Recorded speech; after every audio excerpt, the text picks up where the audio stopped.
गहराइयों से उठती वह पुकार थी या अनंत में बिखरी कोई स्मृति, यह कोई न जान पाया। समय के उस दौर में जब न आकाश पर सूर्य स्थिर था, न धरा पर जीवन का कोई स्वरूप, सब कुछ बस एक अथाह सन्नाटे में डूबा हुआ था। यही वह कालखंड था जब समुद्र की सीमाएं भी अनिश्चित थीं और दिशाएं स्वयं अपने अस्तित्व को खोज रही थी। एक और देवताओं का लोक था जो वैभव और शक्ति के बावजूद अदृश्य जड़ता से जूझ रहा था। दूसरी ओर असुरों की सेनाएं थीं जो अपनी उद्दंडता में बेकाबू हो रही थी। सृष्टि का संतुलन डगमगाने लगा था, नदियां सूखने लगी थीं, वनों का हरियाला पीला पड़ने लगा था और आकाश में तारे धुंधलाने लगे थे। देवताओं की दुर्बलता का कारण था अमृत का अभाव। अमृतत्व की शक्ति जो कभी उन्हें विजयी बनाती थी, अब क्षीण पड़ने लगी थी। कोई उपाय नहीं सूझ रहा था। तब सारे देवता ब्रह्मलोक की ओर चले, ब्रह्मा के पास जो स्वयं ध्यानमग्न थे अनंतनाद के गहन सागर में। ब्रह्मा ने अपनी दृष्टि उठाई और एक दीर्घ निश्वास के साथ कहा, संतुलन की पुकार सुनाई दे रही है। एकमात्र उपाय है समुद्र मंथन। समुद्र मंथन देवताओं के मुख से एक साथ निकला। हाँ, ब्रह्मा बोले, परंतु यह साधारण प्रयास नहीं, इसमें असुरों का भी सहयोग लेना होगा। मंथन से निकलेगा अमृत, पर साथ ही वे शक्तियाँ भी जो सृष्टि के अब तक अनजाने रहस्य हैं। देवगण सक पकाए। असुरों के साथ मिलकर कार्य करना असंभव सा विचार था, पर विकल्प कहाँ था। देवताओं ने इंद्र के नेतृत्व में असुरों के सम्राट बलि के पास प्रस्ताव रखा। बलि जो असुरों की असाधारण शक्ति और बुद्धिमत्ता का प्रतीक था, पहले तो हंसा, फिर गंभीर हुआ। अमृत पाने की संभावना सुनते ही उसकी आंखों में लालसा चमक उठी। समझौता हो गया, असुर और देव मिलकर समुद्र मंथन करेंगे, परंतु जो भी अमृत प्राप्त करेगा वही सृष्टि पर प्रभुत्व स्थापित करेगा। समुद्र के किनारे विशाल सभा लगी। देवता और असुर शत्रु जो युगों से एक दूसरे के रक्त के प्यासे थे, अब एक साथ खड़े थे। परंतु समस्या थी, मंथन कैसे किया जाए। कोई साधन, कोई आधार। तब भगवान विष्णु प्रकट हुए अपने शांत सौम्य स्वरूप में। उन्होंने मंदार पर्वत को मथनी बनाने का सुझाव दिया और वासुकी नौक को रस्सी के रूप में प्रयुक्त करने का उपाय बताया। विष्णु का प्रस्ताव सुनकर मंडप में सन्नाटा छा गया। वासुकी नाग, सर्पों का सम्राट, उसे साधना कोई साधारण बात नहीं थी, परंतु जब स्वयं विष्णु ने वचन दिया तब नाग भी सहमत हुआ।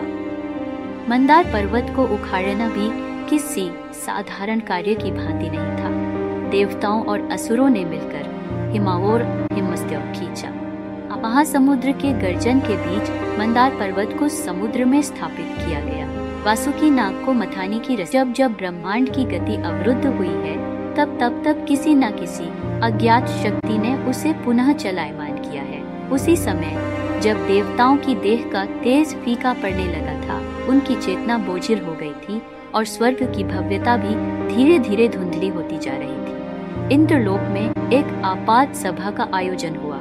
इंद्र जो स्वयं देवताओं के राजा थे, भयभीत और चिंतित दिखाई दे रहे थे। उनके तेजस्वी चेहरे पर असमंजस की रेखाएं खिंच गई थी। सिंहासन के चारों ओर देवताओं की मंडली एकत्रित थी। अग्निदेव, वरुण देव, वायुदेव, सूर्यदेव सभी एक स्वर में समस्या पर चर्चा कर रहे थे। यदि इसी प्रकार हमारी शक्तियां क्षीण होती रही, अग्निदेव ने गंभीर स्वर में कहा, तो वह दिन दूर नहीं जब असुर गण स्वर्ग पर अधिकार कर लेंगे।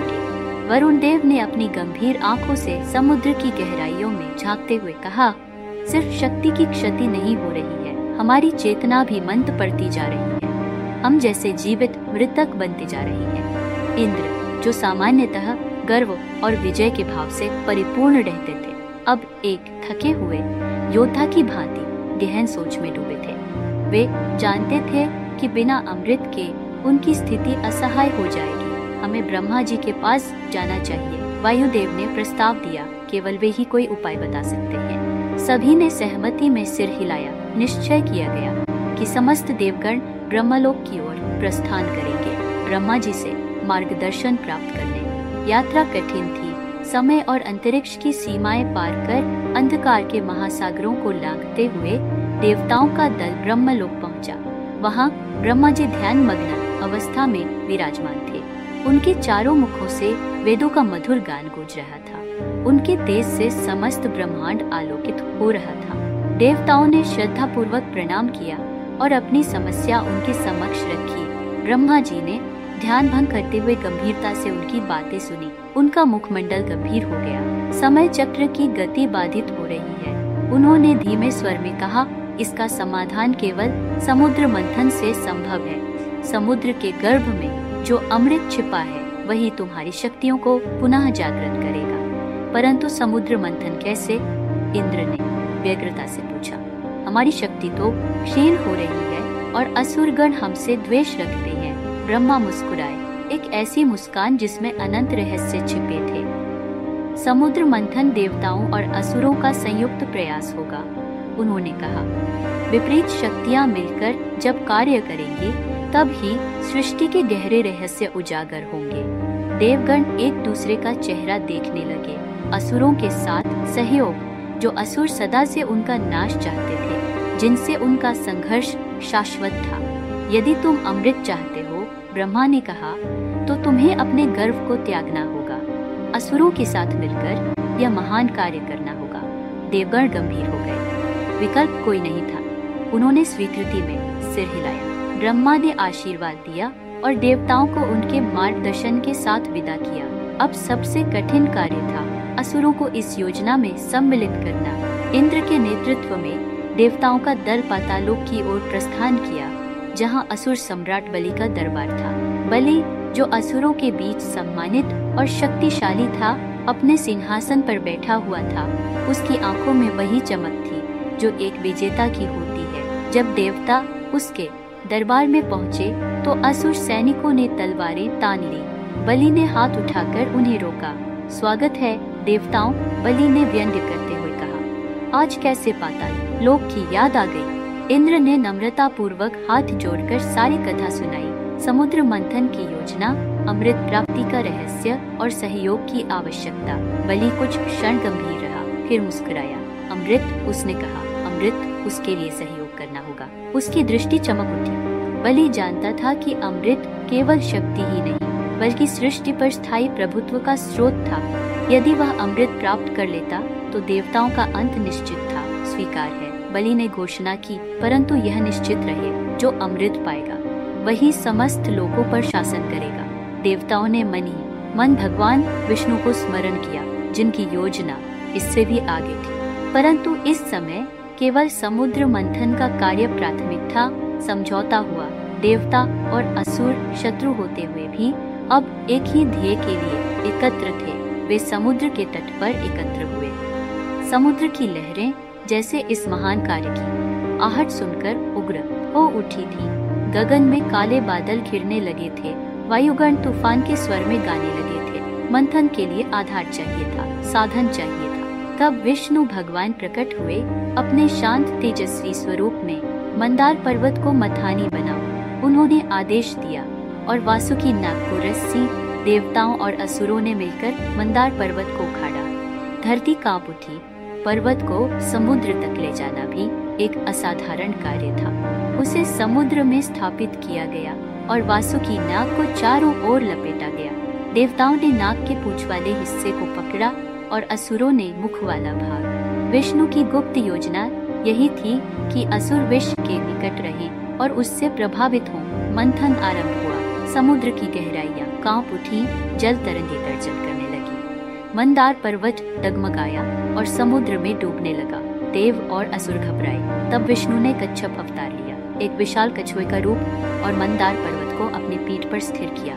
अब मंथन पुनः प्रारंभ। समुद्र मंथन की प्रक्रिया रुकने का नाम नहीं ले रही थी। मंथन की गति तीव्र से तीव्रतर होती जा रही थी। समुद्र के गर्भ में छिपे रहस्यों ने धीरे धीरे अपने स्वरूप दिखाने शुरू कर दिए। सबसे पहले एक अद्भुत रत्न प्रकट हुआ, कौस्तुभ मणि। उसका प्रकाश इतना प्रखर था कि चारों दिशाएं उज्ज्वल हो उठी। कौस्तुभ मणि, जिसे धारण करने का अधिकार केवल भगवान विष्णु को था, देवताओं ने श्रद्धा पूर्वक उन्हें अर्पित कर दिया।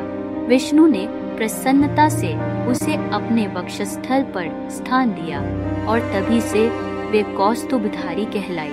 मंथन चलता रहा। समुद्र ने अपनी गहराइयों से अगला रत्न उगला। पारिजात वृक्ष इसकी सुगंध से समस्त ब्रह्मांड महक उठा।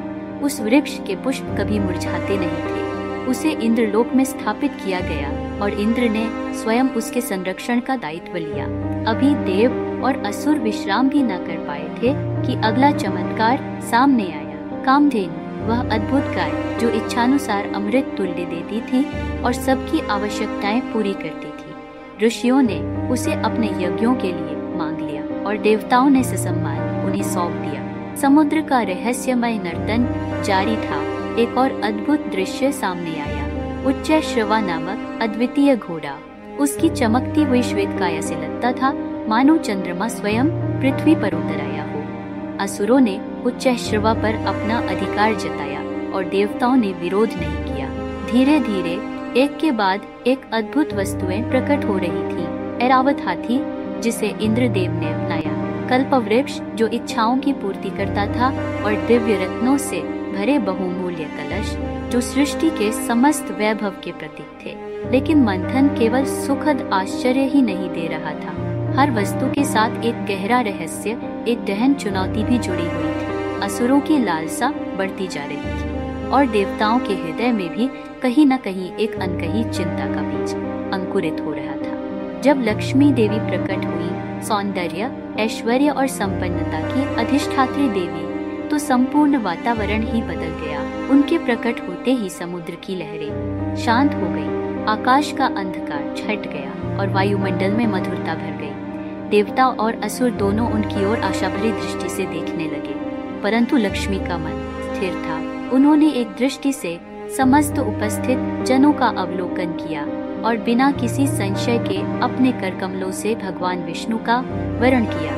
विष्णु और लक्ष्मी का मिलन सृष्टि में संतुलन का प्रतीक बना। देवताओं के मन में आशा की किरण पुनः जाग उठी। असुरों के मन में कुंठा का विष फैलने लगा। समुद्र अब अपने अंतिम रहस्य को प्रकट करने वाला था। समस्त सृष्टि जैसे थम गई थी। गहन मंथन के बीच से एक दिव्य पुरुष प्रकट हुआ, धन्वंतरी। उनके एक हाथ में अमृत कलश था। जिस क्षण धन्वंतरी प्रकट हुए, उसी क्षण असुरों की आंखों में अमृत के लिए पागलपन उमड़ पड़ा।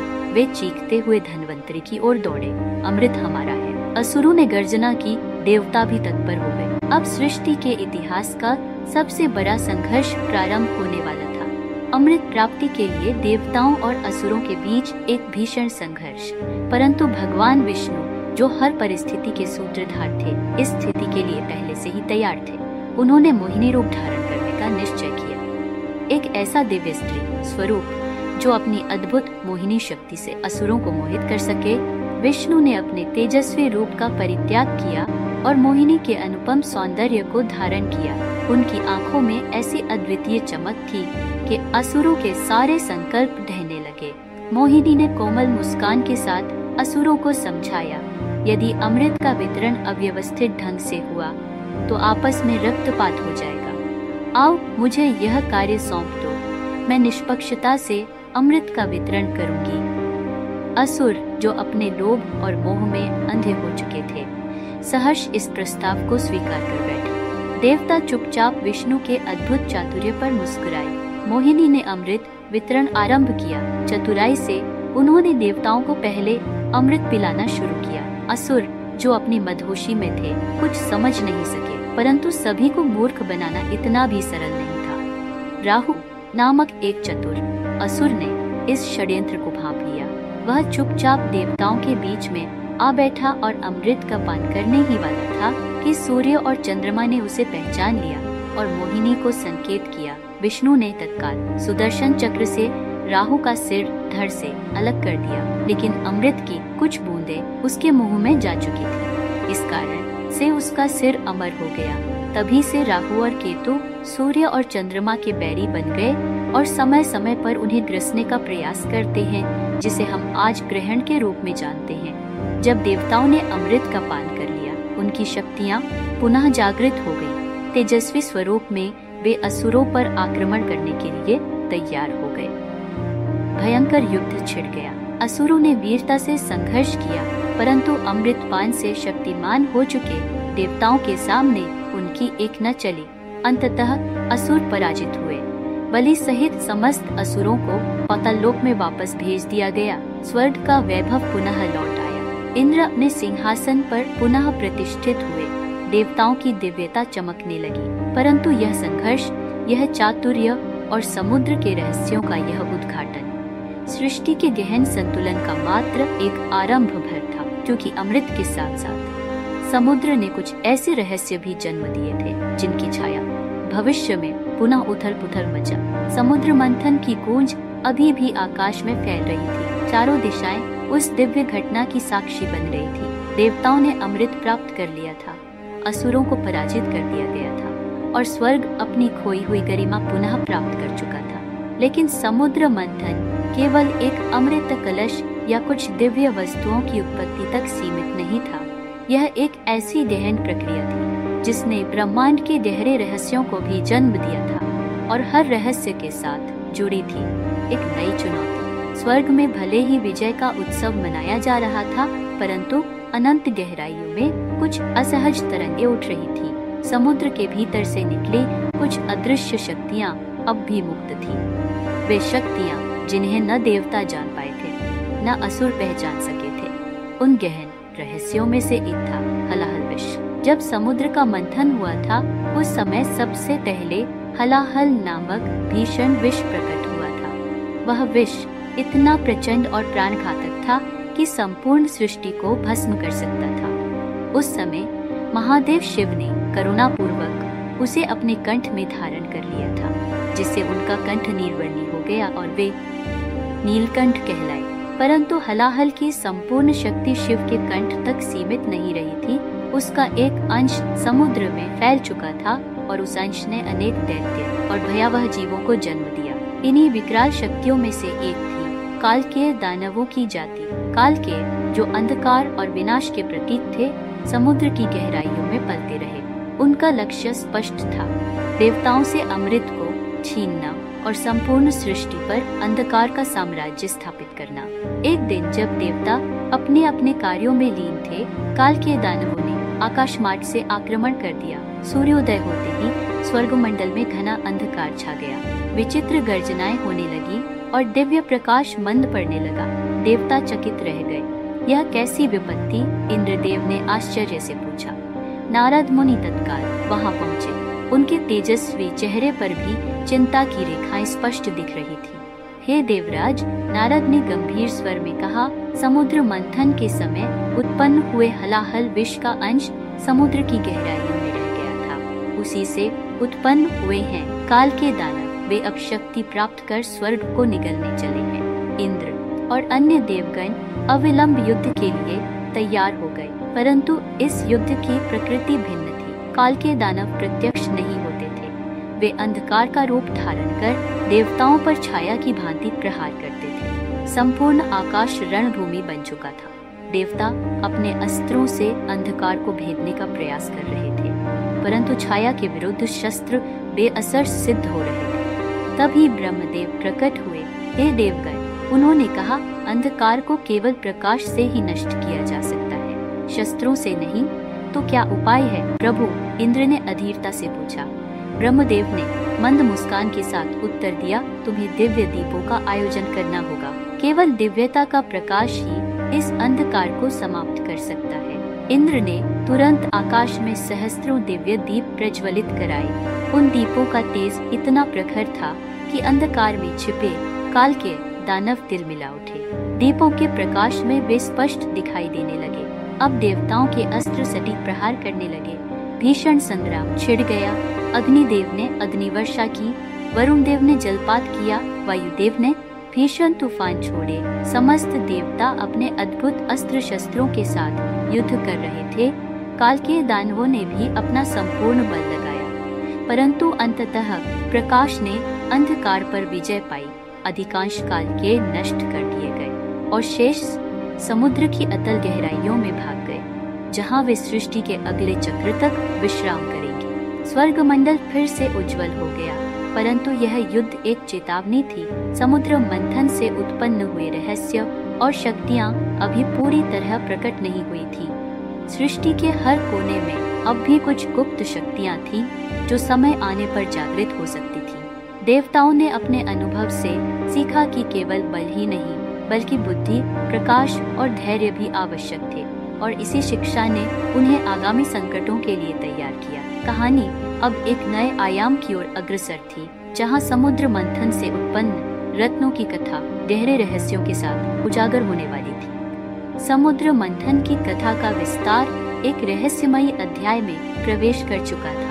देवताओं और असुरों ने मिलकर मंदराचल पर्वत को मथानी बनाया था और वासुकी नाग को रस्सी के रूप में प्रयोग किया था। भगवान विष्णु ने स्वयं कूर्म अवतार धारण कर मंदराचल को अपनी पीठ पर स्थिर किया था। यद्यपि समुद्र मंथन से अमृत सबसे अंतिम में प्रकट हुआ था, परंतु उस महान प्रक्रिया के दौरान अनेक दिव्य और अद्भुत रत्न प्रकट हुए थे। हर रत्न स्वयं में एक रहस्य समेटे हुए था और उनमें से प्रत्येक का अपना विशेष महत्व था। सबसे पहले प्रकट हुआ था कामधेनु। कामधेनु वह दिव्य गाय थी जो इच्छा अनुसार अमृत तुल्य दुग्ध प्रदान कर सकती थी। उसके दुग्ध से न केवल शरीर पुष्ट होता था बल्कि आत्मा भी निर्मल हो जाती थी। वह सभी ऋषियों की कामनाओं की पूर्ति करती थी।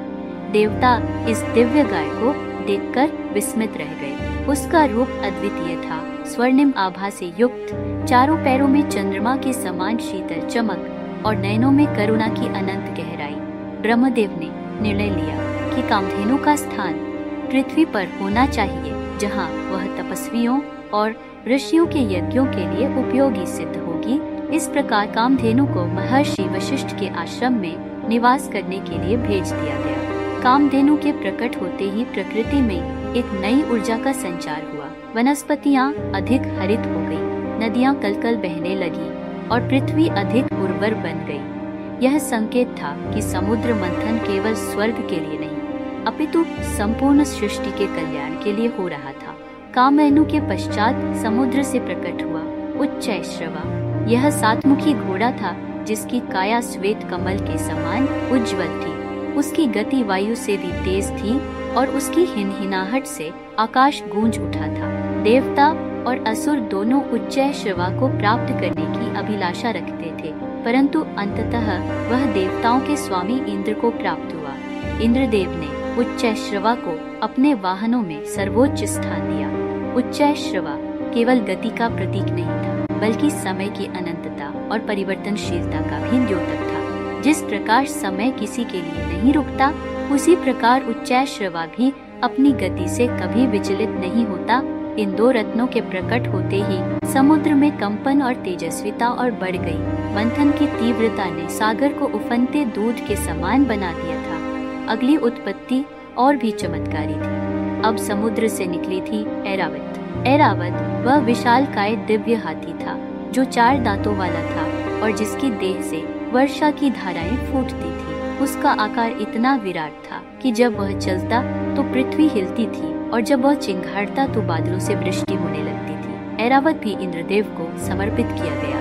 वह इंद्र का प्रमुख वाहन बना जो स्वर्गलोक में मेघों की सवारी करता हुआ घूमता था और आकाश मार्ग से जल वृष्टि का नियंत्रण करता था। ऐरावत का स्वरूप केवल भौतिक शक्ति का नहीं अपितु जीवन में संतुलन और धैर्य का प्रतीक भी था।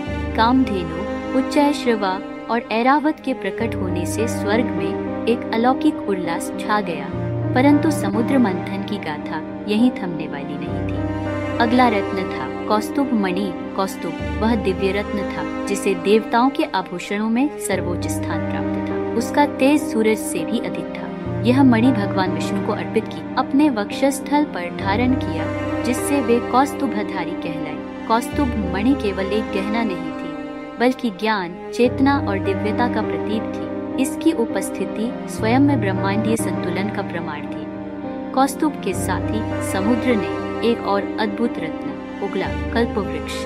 कल्पवृक्ष वह दिव्य वृक्ष था जो किसी भी कामना की पूर्ति कर सकता था। इसकी शाखाओं पर स्वर्णमयी फल लटकते थे और इसकी छाया में विश्राम करने मात्र से जीवन के समस्त क्लेश समाप्त हो जाते थे। कल्पवृक्ष को भी स्वर्गलोक में स्थापित किया गया और देवता उसकी छाया में यज्ञ, अनुष्ठान और दिव्य सभाएं करने लगे। इन समस्त रत्नों का प्रकट होना ब्रह्मांड में एक नवीन संतुलन का सृजन कर रहा था। समुद्र मंथन के हर चरण के साथ सृष्टि अपने अगले विकास क्रम की ओर बढ़ रही थी। लेकिन इन दिव्य रत्नों की प्राप्ति ने असुरों के हृदय में ईर्ष्या और क्रोध की ज्वाला भड़का दी थी। उन्हें लगने लगा कि देवता मंथन का लाभ हड़प रहे हैं, इसलिए अगली बार जो रत्न समुद्र से प्रकट हुआ उस पर विवाद छिड़ गया, और यही विवाद समस्त ब्रह्मांड को एक और महासंग्राम की ओर ले जाने वाला था। आज शो पस्टोर से टिट्सी और टर्न तक 2% के दिने में जाने वाला था। समुद्र मंथन का यज्ञ अपने चरम पर था। देवता और असुर दोनों अपनी पूरी शक्ति और तप से मंथन कर रहे थे। मंदराचल पर्वत वासुकी नाग के फंदे में जकड़ा हुआ था और समुद्र की गहराइयों में अद्भुत चमत्कार घटित हो रहे थे। अब समुद्र से प्रकट हुआ एक ऐसा रत्न जिसने समस्त वातावरण को भयभीत कर दिया। वह था हलाहल विष। यह कोई साधारण विष नहीं था। इसका स्वरूप इतना विकराल था कि उसके निकट आते ही आकाश काले धुएं से भर गया। नदियां सूखने लगी और प्राणी व्याकुल होकर इधर उधर भागने लगे। देवताओं और असुरों दोनों के नेत्र विस्फारित रह गए। सभी अस्तित्व संकट में पड़ गया था।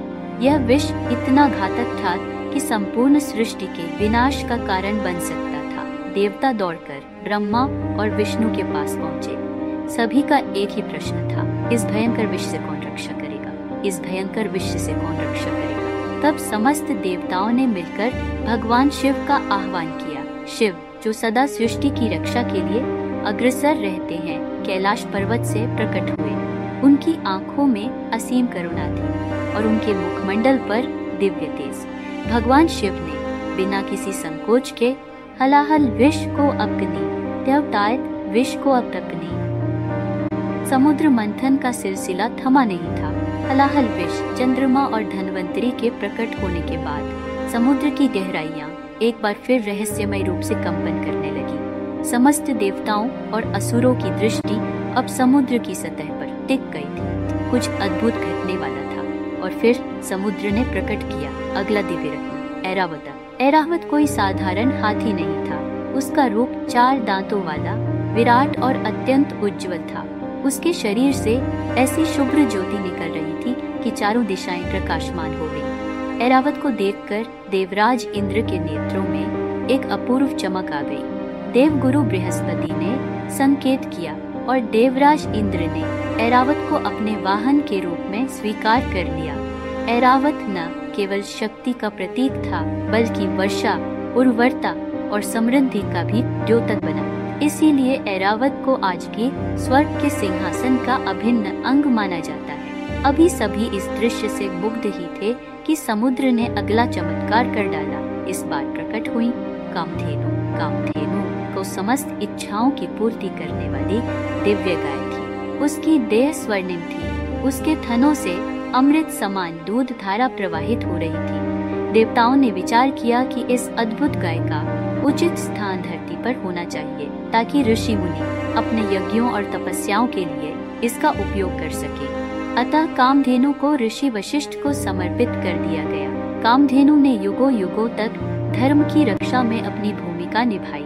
उसकी कृपा से अनगिनत यज्ञ सफल हुए और धरती पर संतुलन बना रहा। समुद्र मंथन अभी भी चरम पर था। अब समुद्र से निकली कलाएं, ये कलाएं नृत्य, संगीत, कला, विज्ञान, शिल्प और साहित्य की प्रतीक थी। उनका प्रकट होना संकेत था कि सृष्टि केवल बल और ऐश्वर्य से नहीं, बल्कि संस्कृति, ज्ञान और सृजन से भी सजीव होती है। इन कलाओं ने सृष्टि में सौंदर्य, रस और लय का संचार किया। फिर समुद्र ने उबला। पारिजात वृक्ष की महकती सुगंध से समस्त वातावरण सुरभित हो उठा।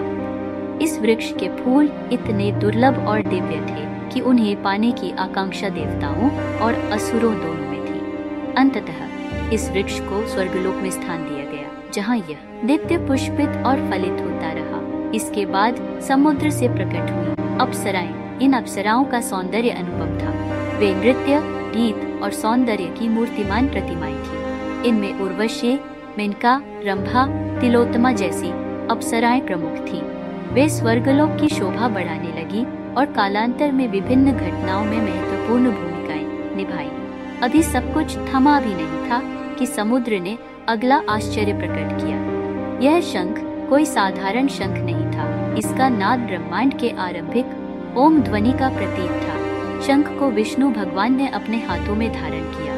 यह वही शंख है जो प्रत्येक युद्ध में, प्रत्येक यज्ञ में और प्रत्येक शुभ कार्य में बजाया जाता रहा है। समुद्र मंथन आगे बढ़ता रहा और फिर प्रकट हुई रत्न और आभूषण। ये आभूषण इतने दिव्य और अनुपम थे कि उन्हें स्वर्गलोक में देवियों के लिए सुरक्षित रखा गया।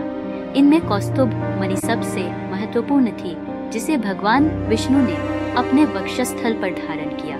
कौस्तुभ मणि का तेज इतना दिव्य था कि वह पृथ्वी और स्वर्ग दोनों लोकों को आलोकित करता था। यह मणि स्वयं विश्वास, भक्ति और वैभव का प्रतीक बनी। अंततः समुद्र से प्रकट हुई लक्ष्मी देवी समस्त देवताओं और असुरों की साधना सफल हो गई थी। लक्ष्मी देवी धन, ऐश्वर्य, समृद्धि और सौभाग्य की अधिष्ठात्री देवी समुद्र मंथन के सबसे महान रत्न के रूप में प्रकट हुई। उनके प्रकट होते ही संपूर्ण ब्रह्मांड में आनंद और उमंग की लहर दौड़ गई। लक्ष्मी देवी ने स्वयं भगवान विष्णु को अपना वर चुना। उनके मिलन से सृष्टि में संतुलन, समृद्धि और प्रेम का संचार हुआ। यह क्षण ऐसा था मानो ब्रह्मांड ने स्वयं नया जीवन प्राप्त कर लिया हो। समुद्र मंथन की गहराइयों में अभी भी कई रहस्यों का समावेश था। अब तक जो रत्न समुद्र से प्रकट हो चुके थे, उनके बाद एक और अद्भुत रत्न प्रकट हुआ, अमृत। अमृत जो मृत्यु के पंखों को भी झेल सकता था, जो जीवन की संजीवनी था और जो देवताओं और असुरों दोनों के लिए उतना ही वांछनीय था। अमृत की प्राप्ति का उद्देश्य था ब्रह्मांड के सृष्टिकर्ता की शक्ति कर सुनिश्चित करना। यह अमृत अपने आप में ब्रह्मा, विष्णु, महेश की शक्ति का प्रतीक था। यह प्रकट होते ही समस्त ब्रह्मांड में एक अद्भुत नयापन फैल गया। सभी देवता इस अमृत को पीने के लिए लालायित थे, लेकिन असुरों का मन भी अमृत के लिए उतना ही लालायित था। दोनों पक्षों के बीच एक बड़ी जंग की शुरुआत हो गई और अमृत का सेवन किसी एक पक्ष को महाशक्ति दे सकता था। यह युद्ध अनगिनत दिनों तक चला और सभी देवता और असुर एक दूसरे से अमृत को छीनने के लिए संघर्ष करते रहे। फिर भगवान विष्णु ने माया का रूप धारण किया और मोहिनी रूप में प्रकट हुए। मोहिनी ने असुरों को अपनी मोहक रूप रंग में फंसाया और देवताओं को अमृत दे दिया। असुरों को यह धोखा देने का प्रयास इतना सूक्ष्म था कि वे किसी भी प्रकार से मोहिनी के जाल में फंस गए। इसके बाद विष्णु ने अमृत का वितरण किया और असुरों को उनकी नियति के अनुसार छोड़ दिया। अमृत के साथ साथ एक और अद्भुत रत्न समुद्र मंथन से प्रकट हुआ, धनुष। यह वही धनुष था जो भगवान शिव ने राक्षसों से युद्ध करते समय अपनी शक्ति के प्रतीक के रूप में धारण किया था। यह धनुष न केवल युद्ध के लिए था, बल्कि समृद्धि और संस्कृति के प्रतिष्ठान का भी प्रतीक था। फिर समुद्र से प्रकट हुआ गांधर्वों का संगीत। गांधर्वों के संगीत ने सभी देवताओं और असुरों को सम्मोहित कर दिया। उनके नृत्य और संगीत में वो शक्ति थी जो हर जीव को आनंद से भर देती थी। यह संगीत ब्रह्मांड के सृजन के साथ जुड़ा हुआ था और यह हमेशा सृष्टि में जीवन की ऊर्जा को बनाए रखने में सहायक था। इसके बाद समुद्र मंथन से निकलने वाले रत्नों में अगला था दृष्टि। यह दृष्टि थी जो भविष्य को देखने और समझने की शक्ति प्रदान करती थी। इस दृष्टि से देवता और असुर दोनों ही अपने आने वाले समय को देख सकते थे, लेकिन यह दृष्टि केवल उन लोगों को मिल सकती थी जो सच्चाई के रास्ते पर चलते थे। समुद्र मंथन की प्रक्रिया अब अपने चरम पर थी। हर एक रत्न, हर एक अस्तित्व एक नई उम्मीद और एक नई शक्ति के साथ सामने आ रहा था। समुद्र मंथन से न केवल देवता बल्कि असुर भी बहुत कुछ प्राप्त कर चुके थे, लेकिन इसका वास्तविक उद्देश्य अभी तक अधूरा था। वास्तविक उद्देश्य था सृष्टि का पुनर्निर्माण और धर्म की स्थापना। समुद्र मंथन से प्रकट हुए और भी रत्नों ने सभी के जीवन में एक नया मोड़ दिया। देवताओं ने उन रत्नों का उपयोग अपनी शक्ति को और बढ़ाने के लिए किया, जबकि असुरों ने अपनी बलशाली इच्छाओं को पूरा करने के लिए उन्हें हथियाने का प्रयास किया। लेकिन सबसे महत्वपूर्ण बात थी कि समुद्र मंथन ने सृष्टि के समस्त आयामों को एक नए रूप में पुनर्निर्मित किया था। यह केवल एक युद्ध नहीं था, बल्कि एक दिव्य यात्रा थी जो समय और शक्ति की सीमाओं को पार करके सभी को एकता और संतुलन का पाठ पढ़ा रही थी। समुद्र मंथन के इन अद्भुत रत्नों ने न केवल देवताओं और असुरों को समृद्ध किया, बल्कि समस्त ब्रह्मांड को एक नई दिशा दी। इन्हीं रत्नों से ही सृष्टि का वास्तविक स्वरूप गढ़ा गया। और जब यह समुद्र मंथन समाप्त हुआ तो शेष बची थी एक विशेष शक्ति जो सभी के दिलों में एक नए सृजन का सपना भरने वाली थी। यह शक्ति थी समानता की शक्ति। यह शक्ति पूरी सृष्टि के लिए थी, जिससे सभी के जीवन में संतुलन, प्रेम और समृद्धि आ सके। समुद्र मंथन से निकली रत्नों की श्रृंखला अब समाप्त हो रही थी। क्या यह यात्रा आपके लिए भी उतनी ही रोचक रही जितनी कि हमारे लिए? क्या आप भी इसे और गहरे जानने की इच्छा रखते हैं? तो फिर इस यात्रा को एक नए अध्याय के साथ पुनः आरंभ करें, क्योंकि समुद्र मंथन की सत्यता अभी पूरी नहीं।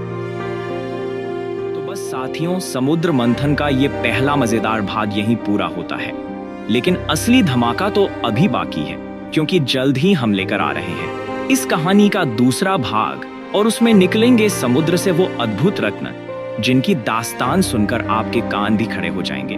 तो जल्दी से सब्सक्राइब कर लो, नहीं तो अगला भाग खोजते रह जाओगे।